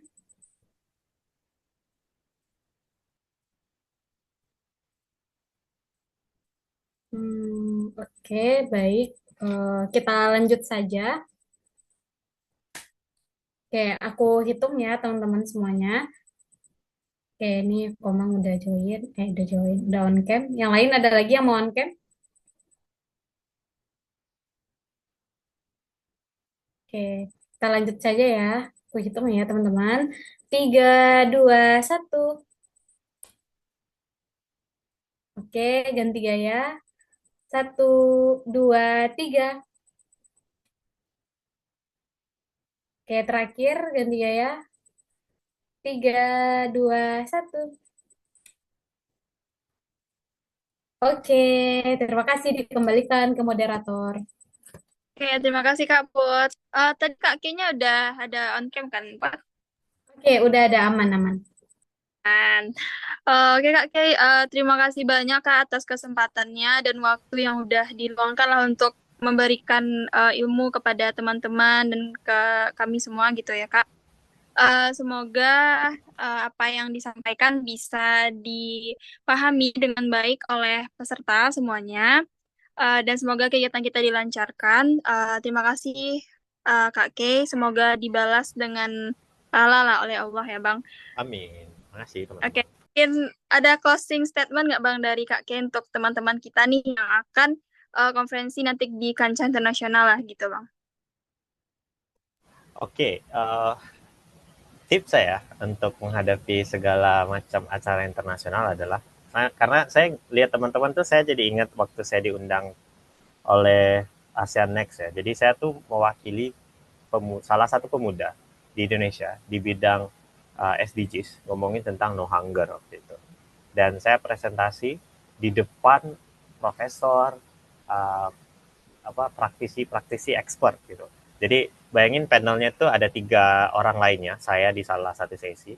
Jadi 3 orang lainnya tuh ngomongin tentang agriculture, teknologi, ada drone di sawah, kebayang nggak? Kayak gitu-gitu. Jadi saya cuma ngomongin tentang segala sistem sharing food atau sistem integrasi makanan yang bisa dimanfaatkan sektor private dan juga government. Dan itu akan memudahkan kita untuk mengurangi sampah makanan. Jadi saya mau ngomongin itu.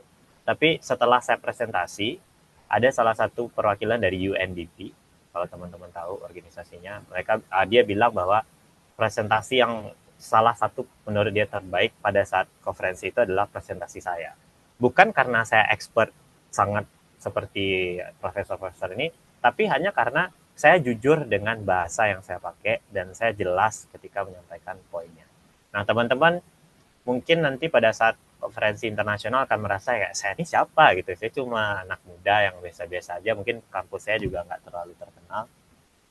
Teman-teman harus ingat bahwa bukan masalah teman-teman siapa dan dari mana, tapi masalah niat dan kontribusi teman-teman di konferensi lah yang akan bikin teman-teman jadi orang yang diingat orang dan juga kalau ada kompetisinya insya Allah juga menang. So, fokus aja kepada pertanyaan gue pengen ngasih apa di konferensi ini dan apa yang teman-teman lakukan sebagai persiapan. Mungkin itu aja sih. Thank you teman-teman. Oke, terima kasih banyak Kak Kay, luar biasa banget ya pemaparan dan materi hari ini ya, coaching delegates pertama kita. Mungkin aku sebagai moderator mohon maaf juga atas segala kesalahan karena lain dan berbagai hal. Mungkin kita tutup aja lagi ya Kak. Oke. Yes, boleh. Kalau mau ditutup. Setelah ini kalau Kak Kia bersedia lagi gitu untuk mengisi coaching delegates kedua, nanti bisa ya dikontak ya Kak Tasya.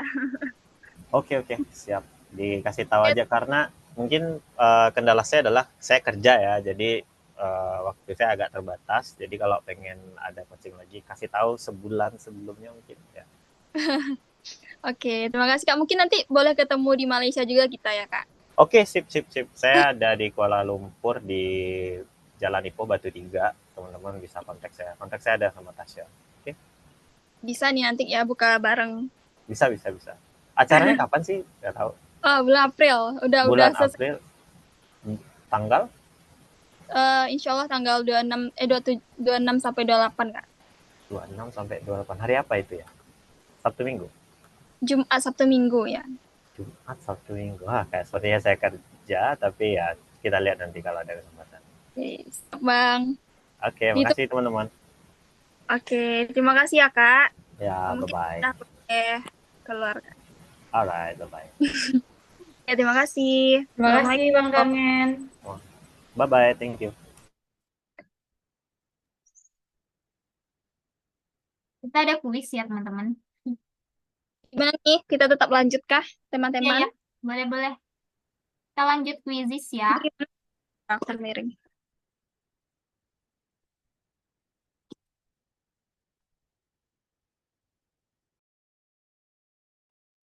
Oke, gimana nih masih semangat teman-teman? Gimana materi dari Kak Kay? Semangat. Keren kata Cakhair. Udah siap nih ya kayaknya kita conference. Anjay.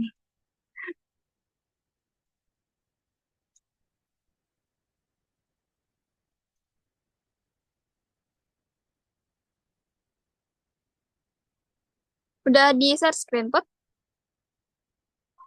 Ini yang share screen Habib, Beb. Bentar. Bentar ya, guys. Oke, tiga Tasya. Standby-kan HP-nya ya. Kita quizzes lagi. Bentar ya. Cek dulu.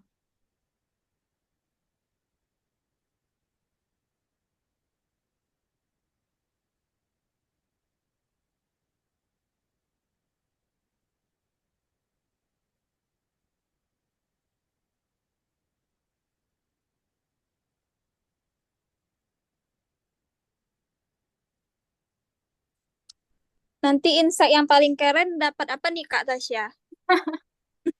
Salah. Dapat ya.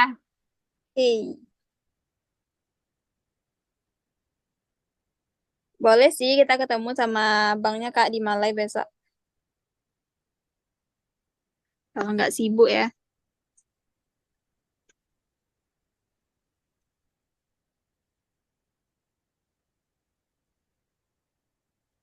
Wildan kayaknya udah nggak sabar nih Kak kuis.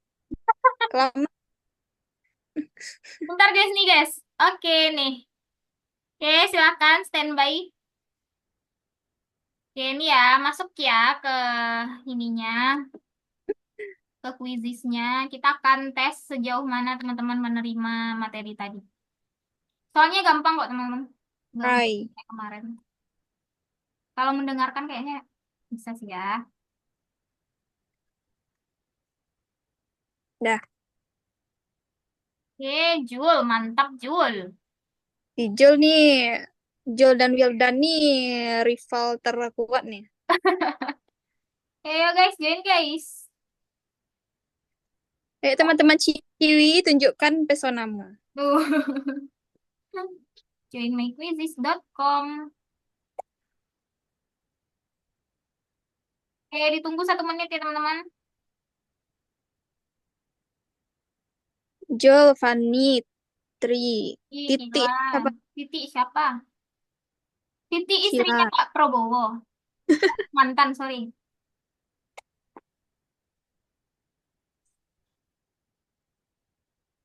Primadani, Micheng.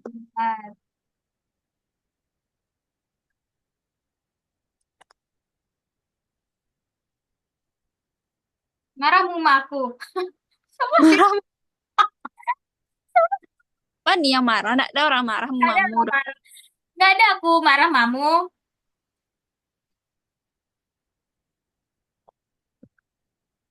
Oke, udah guys. Cuma 11. Tuhan keluar dari Orde ini. baru vol 2. Mantap guys. Mantap. Mantap. Welcome Orde baru. Siapa nih? Demo guys. Nak dia mau demo. Demo. Kita ke itu aja demo. Oke, cuma 12. Kita start lagi. Siapa nih yang belum? Nggak ada lagi guys. Yuha belum ya? Yuha udah Yuha? Atau tidak standby atau gimana? Ini udah login lagi. Oke, kita tunggu 1 menit lagi. Yuk guys. 30 detik. Tinggal 10 detik lagi. Yuk. Kalau tidak kita mulai saja. Nggak ada Eka Yoyo lagi lah. Siapa namanya? Eka Yoyo. Astagfirullahaladzim. Udah ganti nama. Iya, nggak ada ya. Atau jangan-jangan Eka nggak join? Join Eka. Orde baru nih. Oh ya, orde baru vol 2 nih kayaknya nih. Oh, vol 2. Oke, kita mulai ya. 3, 2, 1.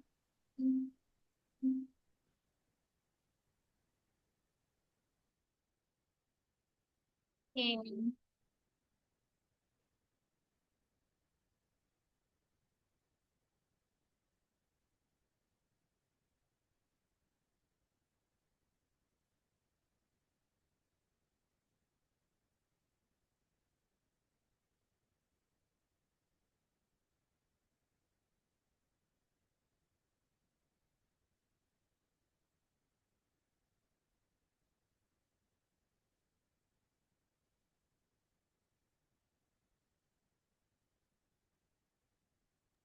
Nggak ada musiknya, Beb. Biar makin ketar-ketir.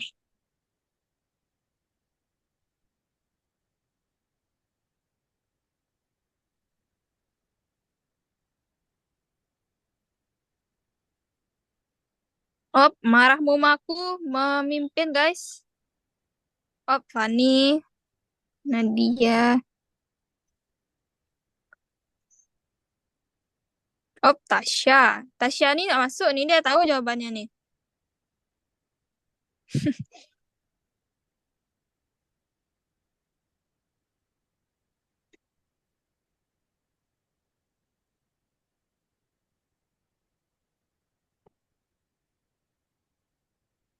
Ya, Kak Nadia memimpin nih. Mana nih para pejantan tangguh, Tit? Kalah sama ini ya. Marah mumaku.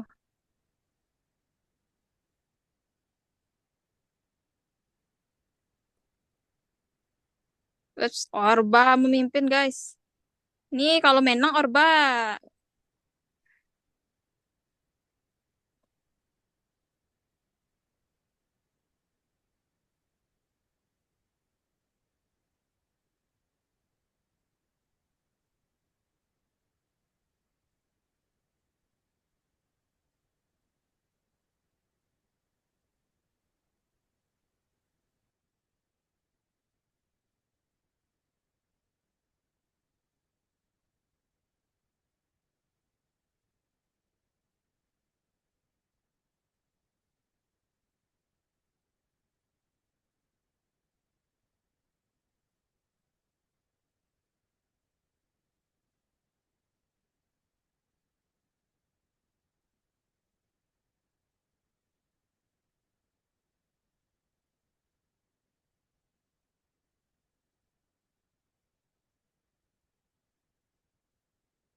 Nih aku kasih musik biar semangat.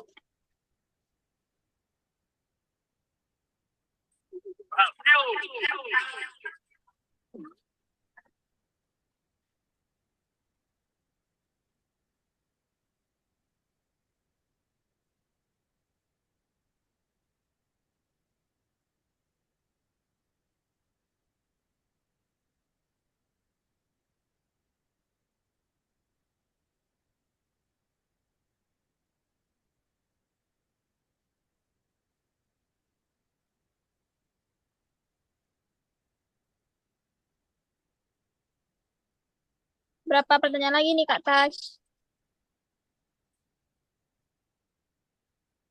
Ayo, let's do guys.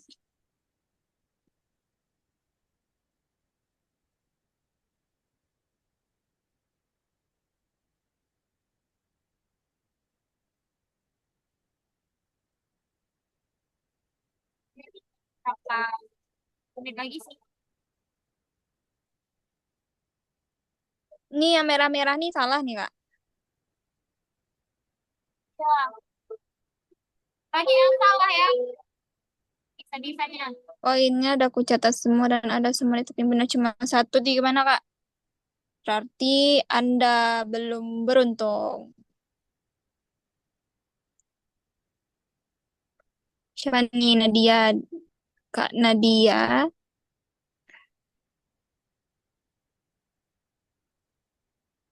Suka-suka admin jawaban benernya. Siapa adminnya? Ah, Orde baru kalah. Ya, serang nggak Tasya, admin?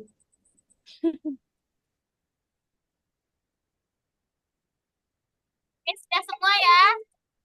Yuha masih ya. Yuha, Gila. Let's go. 42% kelas akurasinya. Oh.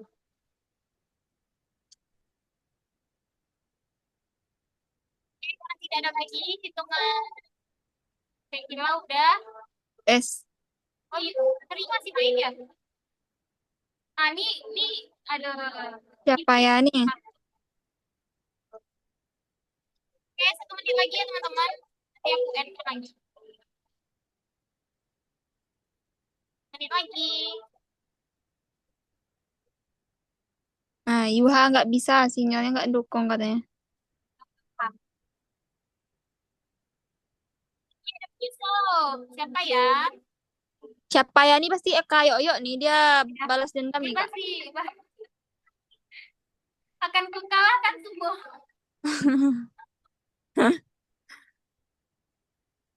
Oke, sudah ya, tidak ada lagi, tidak boleh ada penyusup. Aku add kan, ya, ya, ya. Oke,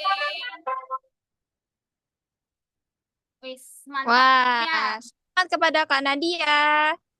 Oke, kita SS dulu ya. Marahmu sama aku siapa? Tunjukkan dirimu. Ya. Ih, banyak yang salah, guys. Mantap. Nadia, benarnya. Oke lah ya. Oke, guys. Sekian acara have fun kita. Walaupun Ah, gitu benar. doang. Remedi nih, Kak. Iya, semuanya. Oke, jangan lupa ya, guys, tugasnya. Dan pidatonya dikumpul minggu depan. Semangat. Semangat, teman-teman. Ada pertanyaan dulu kali Kak, teman-teman.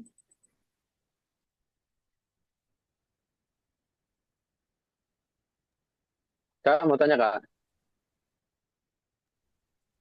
Lanjut. itu yang ada apa ya? Ada format tertentu nggak atau eh, yang maksudnya tadi kan udah dijelasin Oh, berbagai halnya. Tapi maksudnya ntar bakal disediain nggak dan pengumpulannya via apa ntar? oke. Untuk formatnya sebenarnya dibilang tadi ya, ada pembukaan, ada pembukaan, terus ada isinya sama penutup. Dan itu kalau bisa karena waktunya cuma satu orang itu 5 menit, jadi apa ya, jangan terlalu panjang sih intinya gitu. Nanti kayaknya 1 halaman atau sampai 2 halaman deh paling banyak. Dan itu nanti teman-teman juga kita kan seleksi juga kan siapa yang akan nyampeinnya dan nanti teman-teman harus ini apa namanya nih harus belajar presentasinya dengan waktu. Karena kita insya Allah bakal ada dari negara lain juga ya teman-teman gitu. Jadi nggak dari kita-kita aja. Nanti kita, oh ya ini mungkin nyampein juga insya Allah untuk kegiatannya itu udah fix kita kegiatannya di UKM. University Kebangsaan Malaysia, UKM. Apa sih UK? Apa sih bacanya? Itulah pokoknya. UK. UKM. Oke. Ada lagi, terus juga ini, Jul, nak galak-galak ada Jul. Mana Jul galak-galak? Pasti ini dia sama Habib nih. Habib nih. Ngajak-ngajak Jul. Oke, ini satu lagi guys infonya. Karena kan udah ada sebagian nih dari teman-teman. Oh ya, untuk skripnya buat aja 2 bahasa ya teman-teman gitu. Nanti teman-teman harus siap juga untuk menyampaikan dalam bahasa Inggris kalau misalnya diperlukan. Nah, terus juga ini guys, dari teman-teman itu kan tiketnya udah ada yang dibeli gitu ya. Dan juga ada beberapa, mungkin yang Jakarta itu tiketnya saat ini masih sangat-sangat mahal karena mungkin karena ini ya guys, bulan mau Lebaran juga gitu. Jadi belum. Jadi insya Allah akan kita coba itu dalam waktu dekat juga kita masih mantau untuk tiket. Nah juga untuk oh ya ada informasi juga karena di Padang kan itu ada berapa orang yang di Padang ya? 7. 7 ya, Bu? Kurang lebih. Kayaknya 7 sampai 8. 9 orang, sorry.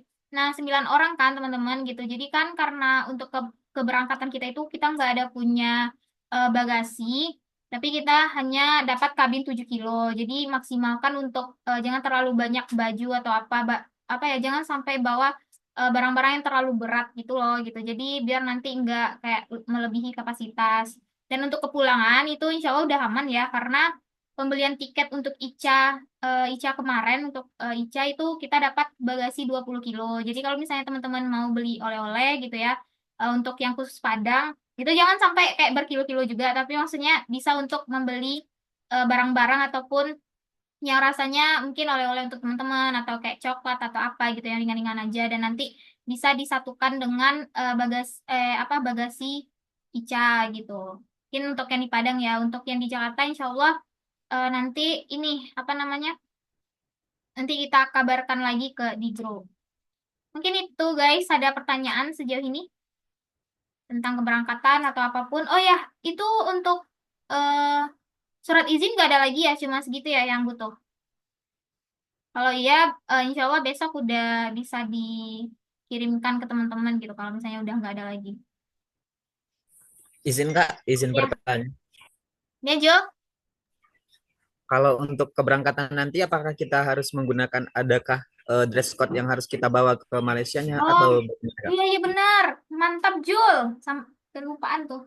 Oh ya, untuk DC itu kan untuk hari pertama mungkin bebas ya teman-teman gitu ya. Keberangkatan itu teman-teman bebas mau pakai apa. Asal pokoknya intinya dikembalikan. Dan untuk ini apa namanya, untuk hari pertama itu kita full jalan-jalan di hari Sabtu itu karena kita nyampenya kurang lebih siang gitu ya, dan kita check in. Nanti kita akan 1 hari sampai malam itu kita akan keliling Kuala Lumpur terlebih dahulu sebelum besoknya teman-teman itu konferensi. Nah, kita konferensinya di hari Minggu ya teman-teman. Di hari Minggu di tanggal 27-nya. Dan itu karena ini gitu, karena kita harus pagi berangkatnya, apa namanya, karena kita harus OTW itu sekitar jam 6 atau setengah 7 gitu setelah subuh, karena subuh di sana kan jam 6 ya, setengah 7 deh subuh di sana. Jadi setelah subuh atau mungkin sebelum subuh kita udah berangkat, karena acara jam 7 tank itu kita makan apa sarapannya di sana langsung gitu. Jadi sarapan di sana, makan siang dan sampai malam lagi gitu. Jadi seharian kita akan berkegiatan di hari Minggu itu di UKM-nya. Nah, jadi untuk bajunya itu hari pertama itu bebas, terserah teman-teman mau pakai baju apa. Terus yang kedua, pastinya pakai baju ini ya teman-teman, maksudnya pakai jas. Dan dalamannya itu kalau bisa karena warna jilbab kita itu kan warna denim ya, bagian cewek gitu. Karena bajunya itu jilbabnya itu warna denim, jadi kalau bisa dalaman jasnya itu bukan kemeja putih, biar nggak banyak warna gitu, tapi cukup warna hitam aja di dalam gitu ya, terus sama jilbab denimnya gitu. Ingat ya teman-teman, jilbabnya warna denim gitu. Jadi kalau misalnya mungkin yang belum punya, boleh cari pinjaman atau di mana gitu, biar nanti jangan ada yang kayak warnanya terlalu terang atau gimana. Terus hari ketiganya sebenarnya kita pakai kaos sih gitu ya. Kaosnya itu dari panitia gitu. Kita pakai kaos di hari ketiga. Dan ya mungkin baju yang perlu teman-teman siapkan itu apakah bagi teman-teman yang cewek mau ganti baju untuk tidur atau apa gitu. Terus itu aja sih sebenarnya gitu untuk DC-nya. Kita cuman perlunya itu di hari konferensinya. Oh ya, satu lagi mungkin ini karena kita kan malam ada cultural night ya. Karena kita kegiatannya jadinya di UKM, itu larangan untuk bernyanyi dan berjoget, menari itu dihilangkan. Karena jadi dikembalikan lagi, boleh dalam bentuk tarian, boleh dalam bentuk nyanyian. Karena kegiatan kita bukan di IUM gitu. Jadi dikembalikan lagi ke teman-teman yang di kelompok kecil, silakan untuk merancangnya sejauh-jauh hari. Dan kalau misalnya teman-teman mau pakai baju adat atau baju daerahnya masing-masing, mungkin jangan terlalu yang bawa berat gitu ya. Maksudnya tuh cukup untuk mungkin kepalanya aja, maksudnya riasan kepala atau baju. Mungkin kalau bajunya nggak terlalu berat dan teman-teman punya, silakan untuk dibawa gitu. Mungkin itu guys untuk DC-nya. Karena malamnya itu kita cultural night sama gala dinner gitu. Itu sih guys. Oh ya, ini pertanyaan Yuha ya. Mau nanya Kak, ATM Visa yang belum ada itu bagaimana? Oh ya, gimana Put jadinya ATM Visa nih? Apa jadi dibuat atau enggak? Oke, nah untuk ATM Visa itu aku udah ada ya nanya ke teman-teman yang di Malaysia juga gitu. Nah, jadi sebenarnya kan kenapa kita butuh ATM Visa ini karena kita bakal naik transportasi publik gitu kan teman-teman gitu. Nah, jadi memang butuh gitu ATM Visa gitu. Nah, tapi sejauh ini dari informasi yang didapatkan itu bisa satu kartu yang kita beli nanti di sana bisa itu bareng-bareng gitu. Nah, tapi itu mau dipastiin lagi sih nanti mungkin kita bisa tanya juga ya Kak Bang Kangen yang mungkin yang udah lama di Malaysia gitu. Nah, tapi mungkin teman-teman kalau pengen amannya nggak apa-apa sih, bisa aja sih diurus ATM visanya gitu. Nah, jadi mungkin nanti saldo dananya memang dari panitia, nah tapi memang cuman pakai ATM kartu teman-teman aja gitu, biar kayak masing-masing per orang satu gitu sih palingan. Gitu.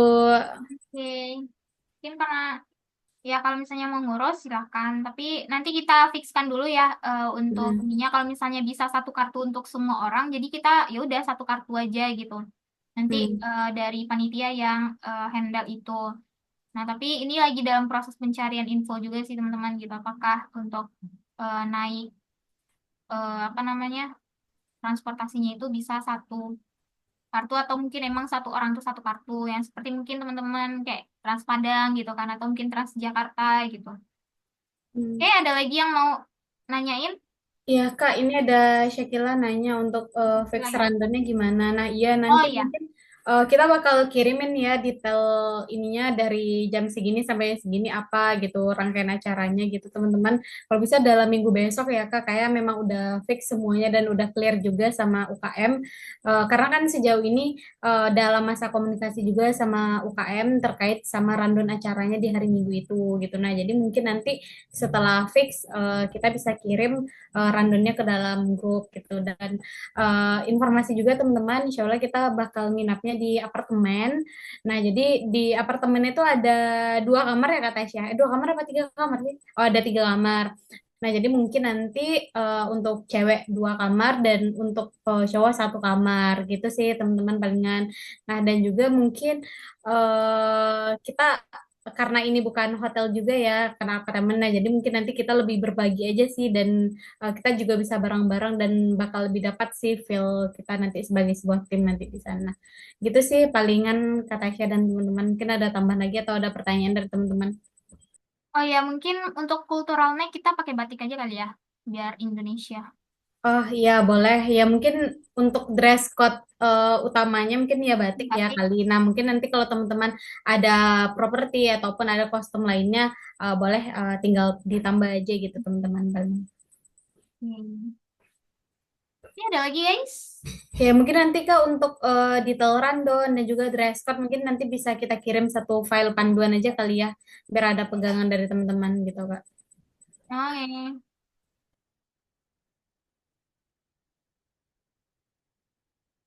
Oh ya, untuk kemarin ada yang nanyain kayak beli eSIM gitu ya, karena kan kalau di Malaysia itu kan untuk provider yang di Indonesia itu nggak dapat di Malaysia. Mungkin teman-teman bisa nyari. Kemarin itu aku cek di Agoda ya, di Agoda untuk harga eSIM itu gitu, karena kan kita cuma 3 hari ya dan butuh palingan ya 3 hari itu gitu. Jadi nggak terlalu banyak juga sih ngeluarin duit paling kayak 20 ribuan gitu untuk beli eSIM-nya. Terus juga kalau misalnya teman-teman mau ini gitu ya, mau bawa duit ringgit gitu, mungkin bagi teman-teman yang mau nukerin dan lain sebagainya, mungkin boleh dipersiapkan sebelum keberangkatan juga gitu. Atau mungkin emang mau, biasanya emang ditanya gitu ya, Put, pas di imigrasi, nggak punya uang berapa atau gimana sih? Ya biasanya ya sih kayak ditanyain saldo ininya berapa gitu yang ada di rekening segala macam gitu untuk nge-make sure kayak kita bukan ini kan tiba kayak takutnya di sana jadi pengemis atau apa gitu kan takutnya imigrasi. Jadi kayak ya pastiin kayak penginapannya di mana terus acara apa gitu. Nah, uangnya ada berapa pegangan gitu sih palingan gitu. Jadi pastiin hal-hal itu aja sih teman-teman. Oh ya, ini ada nanya, cultural night-nya ada grup terbaik juga kakak. Oh, wah tertantang. Gimana ya? Gimana Put? Ya mungkin Sebenarnya nanti ada guys. gimana Kak? Sebenarnya ada. Tapi nanti kita lihat ya, apakah memang teman-teman seniat itu untuk menampilkan cultural night-nya gitu. Jadi nanti akan kita siapkan hadiah. Semangat untuk menyiapkannya guys. Oke, ada lagi? Oh ya, satu lagi karena kita nanti di sana banyak kayak apa ya? Karena naik public transportasi ya, terus juga nanti untuk nyambung transit dan lain sebagainya. Jadi teman-teman jangan sampai sakit. Kalau misalnya teman-teman butuh vitamin dan lain sebagainya, silakan untuk mungkin bisa dibawa untuk teman-teman gitu. Jadi jangan sampai kayak teman-teman udah sampai di sana terus sakit, nggak ada yang gendong ya guys. Gitu. Jadi usahakan sebelum keberangkatan teman-teman itu dalam keadaan fit dan bisa menjalankan aktivitas yang kita lakukan. Itu sih. Ada lagi? Atau kita cukupkan?